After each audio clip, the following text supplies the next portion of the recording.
کہ یہ season start ہے، آنے والا وقت ہے۔ اس کے بعد سب سے خوفناک اس کا پہلو یہ ہے کہ اس میں نوجوان بولی لگاتے ہیں، اس میں نوجوان پیسہ لگاتے ہیں، وہ بھی جوا ہے، جوے کی ایک قسم ہے۔ کسی کے جیت یا ہار پر آپ پیسہ کمائیں گے، وہ آپ کے لیے حلال نہیں ہوگا، وہ حرام ہوگا۔ اور نوجوان اس پہ بہت تیزی کے ساتھ داخل ہوتے ہیں، اور ہر آئی پی ایل کے اندر یہ جوا سٹہ بازی کا بڑا بازار گرم رہتا ہے۔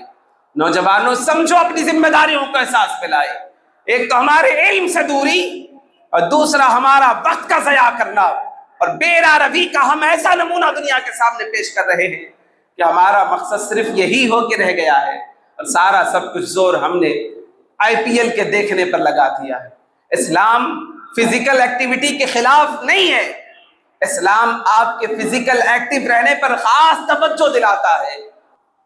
آنے والا وقت کا ضیاع کرنے کا وقت نہیں ہے۔ آئی پی ایل کا سیزن سٹارٹ ہونے جا رہا ہے یا ہو گیا ہے۔ نوجوانوں کا سب سے بڑا ایک خاص شغف والا کام، کچھ ہو جائے کوئی پرواہ نہیں۔ نوجوانوں کا جو سب سے محبوب عمل ہے وہ کرکٹ۔ آئی پی ایل میں کون جیتا کون ہارا، اگر آپ اس کو صرف نالج کے لیے دیکھنا چاہتے ہیں، لیکن اس کے پیچھے عزائم کو دیکھیں۔ میدان احد تھا، کفار مکہ نے اپنی خواتین کو بھی میدان احد میں لے آئے۔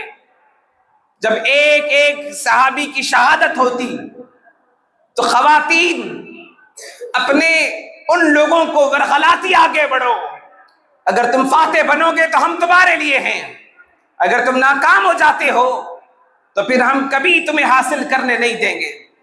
یہ تاریخی حقائق ہے، وہ نعرے لگاتی تھی، اور آج اسی سوچ کو، اسی فکر کو، اسی مزاج کے ساتھ نئے انداز میں دنیا پیش کر رہی ہے۔ ایک آئی پی ایل میں کوئی ٹیم جیتتی ہے، آگے بڑھتی ہے، تو پھر اس کی خوشی کے جو دنیا کے سامنے نمونے پیش کیے جاتے ہیں، انسان کی عقلیں مفلوج ہو جاتی ہے۔ ناچ گانا جو کچھ منظر دنیا پیش کرتی ہے، اور ہمارے نوجوان اس میں منہمک ہو جاتے ہیں۔ قوم کے نوجوانوں میں کہوں گا کہ وہ آپ کا مقصد نہیں ہے، وہ آپ کے لیے کامیابی کی راہیں نہیں ہیں جس میں آپ اپنے آپ کو تباہ کرو گے۔ آئی پی ایل چل رہا ہے، نہ کھانے کی فکر ہے، نہ نیند کی فکر ہے، نہ اپنے کاروبار کی فکر ہے، نہ اپنے دیگر مسائل کی فکر ہے۔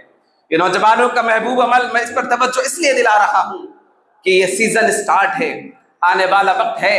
اس کے بعد سب سے خوفناک اس کا پہلو یہ ہے کہ اس میں نوجوان بولی لگاتے ہیں، اس میں نوجوان پیسہ لگاتے ہیں، وہ بھی جوا ہے، جوے کی ایک قسم ہے۔ کسی کے جیت یا ہار پر آپ پیسہ کمائیں گے، وہ آپ کے لیے حلال نہیں ہوگا، وہ حرام ہوگا۔ اور نوجوان اس پہ بہت تیزی کے ساتھ داخل ہوتے ہیں، اور ہر آئی پی ایل کے اندر یہ جوا سٹہ بازی کا بڑا بازار گرم رہتا ہے۔ نوجوانوں سمجھو، اپنی ذمہ داریوں کو احساس میں لائے۔ ایک تو ہمارے علم سے دوری، اور دوسرا ہمارا وقت کا ضیاع کرنا اور بے روی کا ہم ایسا نمونہ دنیا کے سامنے پیش کر رہے ہیں کہ ہمارا مقصد صرف یہی ہو کے رہ گیا ہے، اور سارا سب کچھ زور ہم نے آئی پی ایل کے دیکھنے پر لگا دیا ہے۔ اسلام فزیکل ایکٹیویٹی کے خلاف نہیں ہے، اسلام آپ کے فزیکل ایکٹیو رہنے پر خاص توجہ دلاتا ہے۔ آپ کو پابندی نہیں لگاتا، لیکن وہ حدود شرع کے اندر ہونا چاہیے، حدود شرع کے باہر نہیں ہونا چاہیے۔ یہ آئی پی ایل کے اندر سارا سب کچھ یہی کچھ نظام چلتا ہے، اور بڑی کالا بازاری جوا کی سٹے بازی کی چلتی ہے، اور ہزاروں لاکھوں روپے نوجوان اس پر برباد کرتے ہیں، تباہ کرتے ہیں۔ غیروں کی بات میں بالکل نہیں کر رہا، میں اپنی قوم کے نوجوانوں کی بات کر رہا ہوں۔ وہ قوم کے نوجوان ذمہ داری کو احساس میں لائے، اس طرح کے ہلاکت انداز اور اس مقام کی منزلوں سے اپنے آپ کو روک لے جہاں تباہی اور بربادی کا ہمارے لیے سامان تیار کر رکھا ہے۔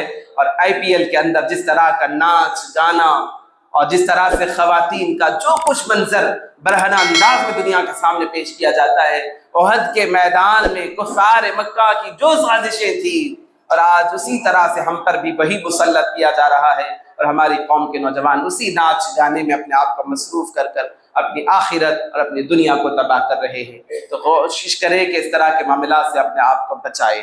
یہ ہو گیا عصری علوم کو حاصل کرنا، یہ ہمارے لیے بہت بڑا ضروری مسئلہ ہے۔ اگر ہم دنیا کے شانہ بشانہ چلنا چاہتے ہیں تو آج وقت ہم سے تقاضا کرتا ہے کہ ہم دنیا کی اعلیٰ سے اعلیٰ تعلیم حاصل کریں، لیکن وہاں پر اخلاص نیت کو ملحوظ خاطر رکھیں اور اللہ کی خاطر وہ علم حاصل کرنے کی کوشش کریں، تو دنیا بھی ہماری بہتر ہوگی، آخرت بھی ہماری بہتر ہوگی۔ اب آپ غور کریں، قرآن مجید، حدیث، فقہ، تفسیر، یہ جو کچھ ہمارے پاس ہم تک پہنچا ہے 14 صدیوں سے جو سلسلہ جاری ہے، کیسے پہنچا ہے؟ کبھی ہم نے غور کیا کہ ہمیں معلوم ہے اتنی ایمانداری کے ساتھ قرآن کا ایک ایک حرف ہم تک کیسے پہنچا؟ اتنی ایمانداری سے حدیث ہم تک کیسے پہنچی؟ اتنی ایمانداری سے تفاسیر ہم تک کیسے پہنچی؟ تو آپ غور کریں، اسلام کے محفوظ قلعے مدارس اسلامیہ ہیں۔ عصری تقاضوں کے مطابق اسلام کے محفوظ قلعے مدارس ہیں، ان مدارس سے ہزاروں لاکھوں حفاظ نکلتے ہیں، علماء نکلتے ہیں، محدثین نکلتے ہیں، مفکرین نکلتے ہیں، خطباء نکلتے ہیں، قاری نکلتے ہیں، اور وہ اپنی قوم کی طرف پلٹ کے آتے ہیں تو پھر اللہ اور اس کے رسول کا پیغام لے کر آتے ہیں، قال اللہ قال رسول کی باتیں لے کر آتے ہیں۔ قرآن مجید نے اس امت کو ایک اعزاز یہ بھی بخشا ہے کہ یہ امت امر نیکی کا دیتی ہے اور گناہوں سے روکنے کا